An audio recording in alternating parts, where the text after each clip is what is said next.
ఆయన ప్రతిపక్ష నేత, ప్రతిపక్షానికి కీలకమైన నేత. రానున్న కాలంలో పార్టీ అధికారంలోకి వస్తే పార్టీ తరపున ముఖ్యమంత్రి అభ్యర్థిగా ప్రచారంలో ఉన్న నేత. అలాంటి ఆయన అధికార పార్టీలో చేరబోతున్నారా? గులాబీ తీర్థం పుచ్చుకోనున్నారంటూ ఒకవైపు, ప్రభుత్వానికి వ్యతిరేకంగా 300 కిలోమీటర్ల పాదయాత్ర అంటూ మరోవైపు సోషల్ మీడియాలో ప్రచారం. పరస్పర విరుద్ధ ప్రచారంలో ఆ నాయకుడి పేరు ఎందుకంతగా నలుగుతోంది?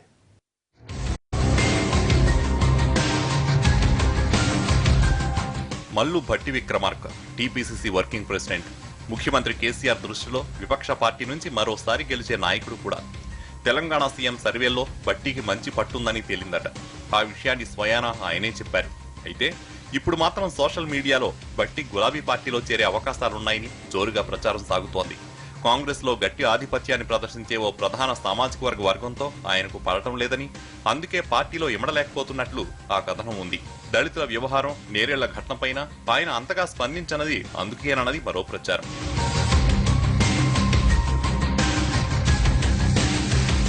పార్టీ మారతానంటూ సోషల్ మీడియాలో సాగుతున్న ప్రచారంపై భట్టి ఇంతవరకు స్పందించలేదు.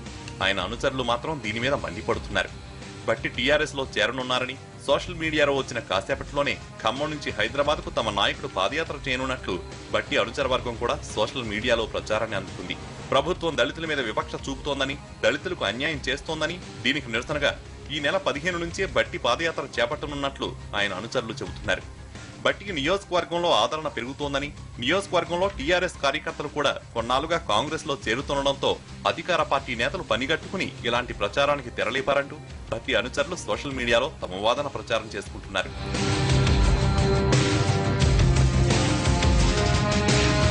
భట్టి విక్రమార్కకున్న ప్రజాదరణ చూసి ముఖ్యమంత్రి భయపడుతున్నారని, అందుకే సోషల్ మీడియా వేదికగా ఆయనకు వ్యతిరేకంగా ప్రచారాన్ని చేపట్టారని భట్టి అనుచరులు సోషల్ మీడియా వేదికగా ప్రతిదాడి ప్రారంభించారు. మొత్తం మీద 24 గంటలుగా సోషల్ మీడియాలో పరస్పర విరుద్ధమైన ప్రచారంతో కేడర్ గందరగోళానికి గురవుతోంది.